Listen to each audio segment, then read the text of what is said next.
El Señor esté con ustedes. Dentro de nuestro estudio de la antropología persa, hemos mirado un poco la parte histórica, cultural e incluso religiosa de un texto como el Avesta, que es bastante posterior al Antiguo Testamento. Vamos ahora a volver un poco para mirar qué situaciones influyeron en la cultura e incluso en los textos del Antiguo Testamento al estar varios siglos bajo el dominio persa.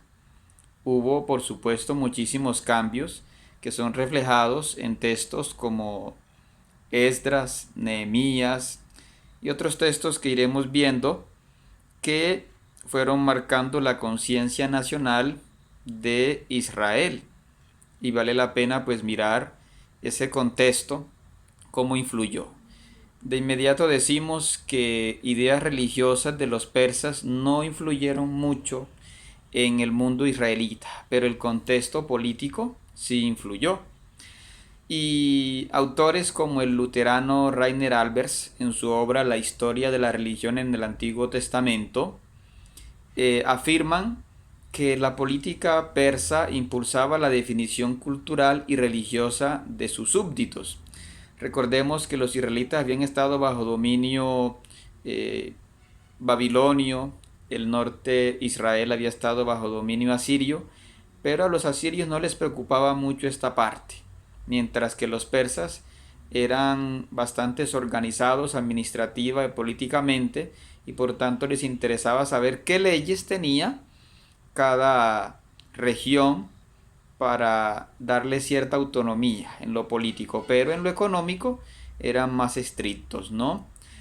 Vemos que en el primer año del reinado de Ciro, este rey persa devolvió los bienes del templo y en el 538 envió una delegación judía bajo Sesbazar, no se sabe si era babilonio o israelita este señor, que parece que no tuvo gran resonancia esta actividad, según lo que dice Esdras 1:7 al 11 y Esdras 5 del 14 y 16.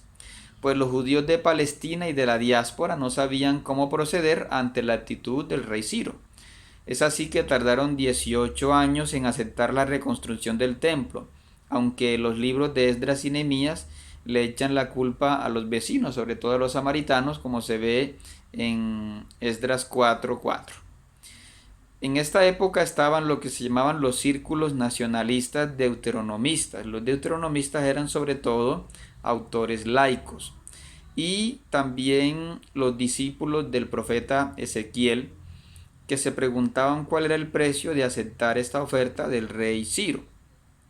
E incluso había judíos en Babilonia que preferían quedarse porque tenían mejores posibilidades económicas fuera de Palestina. Y además los que se habían quedado 70 o más años en Judá veían con malos ojos que regresaran los antiguos dueños sobre todo de las tierras. Pero hacia el año 522 y 521 a.C. hubo una rebelión en Babilonia contra los persas y eso obligó también a varios israelitas a salir bajo Zorobabel hacia Palestina, como vemos en Esdras 6 del 1 al 15. Y en este momento los profetas Ageo y Zacarías ya no son más mencionados. Hacia el 539 Ciro el Grande había sometido Babilonia y había permitido la Golá. Este es el nombre que dan los israelitas al retorno, ¿no? Que según Nehemías 7:66 al 67 fueron 42.360 israelitas, una cifra un poco exagerada. Pero, como decíamos, con esta revuelta llegan bajo Zorobabel, pero chocan con la gente de la tierra, es la expresión que usa Esdras 3:2 al 5, que eran los que se habían quedado, la gente pobre, que no había sido llevada al exilio a Babilonia. Y más o menos eran solamente, según los estudiosos, el 20% de la población de Israel, es decir, el 80% eran extranjeros, eran gente que no era israelita. Y esto va a tener un problema, sobre todo en el norte de Israel, donde ya van naciendo lo que se llaman los samaritanos. En este periodo, según los estudiosos, había entre 1500 y 2750 judíos en Jerusalén y habitaban en lo que se llamaba la ciudad de David, es decir, la parte, por decir, central, y el área del templo, mientras que la colina occidental estaba despoblada. Según los cálculos de los estudiosos, había en Israel unos 30.000 judíos, sobre todo en Mizpah, que entonces era como la capital, ¿sí? Al menos política, ¿no? En Hebrón había pocos habitantes y en Betel había como un centro religioso. Y la autoridad entonces se fue concentrando en el sumo sacerdote. En este tiempo también van tomando prestigio los escribas, que eran además los que manejaban el arameo imperial, y los autores como los cronistas, los que escribieron primera y segunda de crónicas, retoman la idea de Israel como una nación de 12 tribus, aunque Esdras y Nehemías, que son más políticos, se fijan sobre todo en los descendientes de Benjamín, Judá y Leví, las tribus del sur.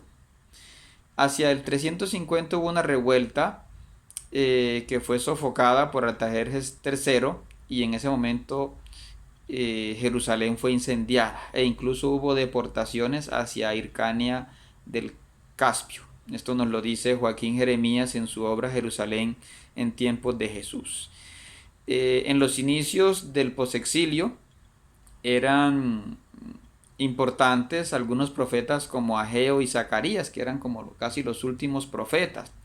Pero luego, por temas políticos, se le dio más importancia al Pentateuco, a los 5 primeros libros de la Biblia o Torá. Entonces aquí ya no son tan importantes los profetas, sino sobre todo los sacerdotes y los laicos deuteronomistas. Entonces por eso se va a centralizar los 5 primeros libros de la Biblia, ¿no? Como vemos, incluso después en la época de Jesús eran más importantes esos, ¿no?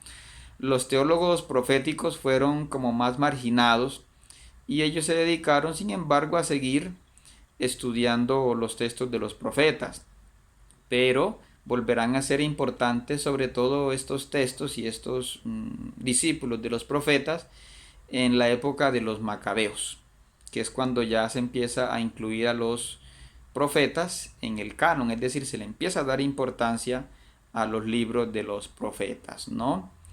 Y la predicación de Ageo, ¿por qué fue cuestionada? Porque él hablaba mucho sobre el templo como garantía de bendición y prácticamente de la irrupción escatológica, de como si Dios fuera a poner fin al mundo.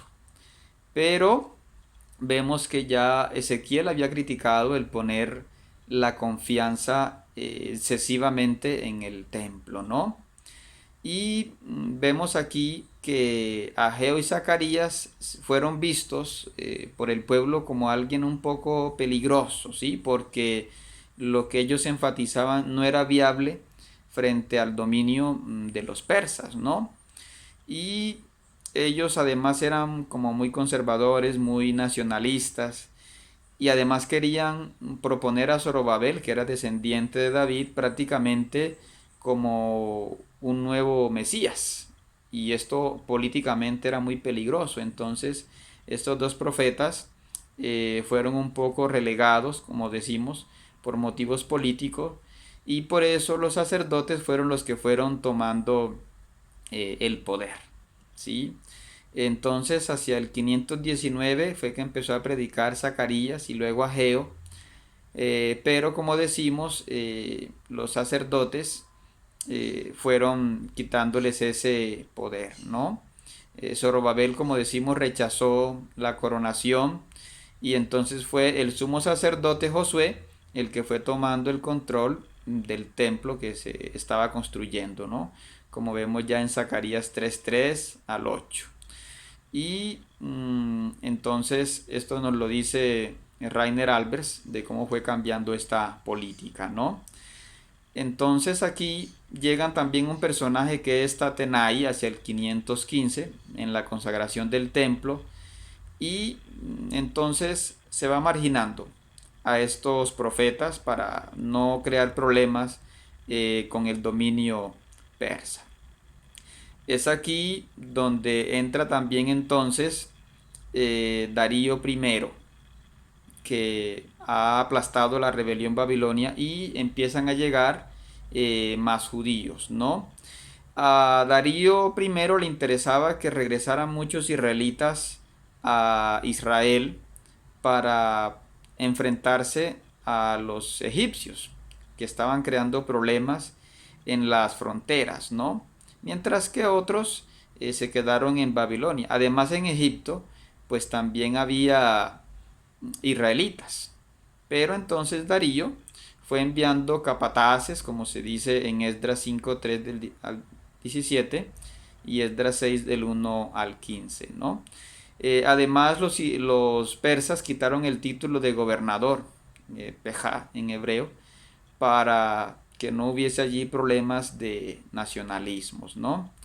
Entonces aquí también toman poder lo que se llama el Consejo de Ancianos y un colegio de sacerdotes, que van siendo sacerdotes, levitas, personal del templo que están bajo la dirección del sumo sacerdote. Y hay una estructura tribal que se llama la Bedabot, o sea, la casa de los padres, como se ve en Nehemías 2:16, Nehemías 3:1 y otros textos, ¿no? Que aconsejaban al gobernador. Toman entonces importancia los Abeye Judaye, o sea, los ancianos de Judá, como se ve en Esdras 5:5, ¿no? En fin, entonces van tomando poder, como decimos, los sacerdotes y los laicos, mientras los profetas van siendo un poco apartados. Pero aquí viene un gran problema y es que las diferencias económicas van creciendo, porque, como decimos, los persas eran bastante exigentes en el tema de los tributos, sobre todo porque entre el 490 y el 449 tuvieron el desastre de las guerras médicas, las guerras entre los persas y los griegos, que perdieron los persas. Entonces esto les trajo muchísimos gastos económicos y aquí entonces en Israel van tomando fuerza los comerciantes y los prestamistas, mientras que los pobres pues cada vez estaban más agobiados, como se ve en Nehemías 5:1 y en Isaías 58:1-4. Entonces aquí hay una división entre los que están beneficiándose de la situación y los que se van empobreciendo cada vez más. Los sacerdotes estaban muy interesados en que se fuera construyendo el templo y por supuesto en conseguir más poder. Entonces esto trajo mucha incomodidad a la gente, ¿no?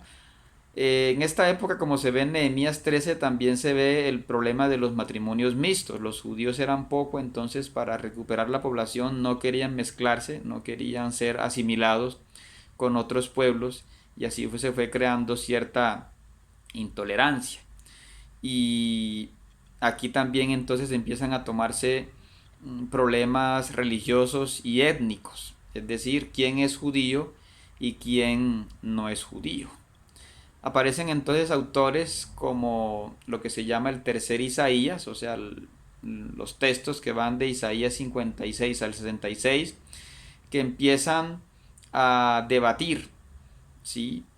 Lo que ha dicho antes el profeta Isaías, cómo se está viendo en esta época, ¿sí? Y abordan el tema de los deudores pobres, ¿sí?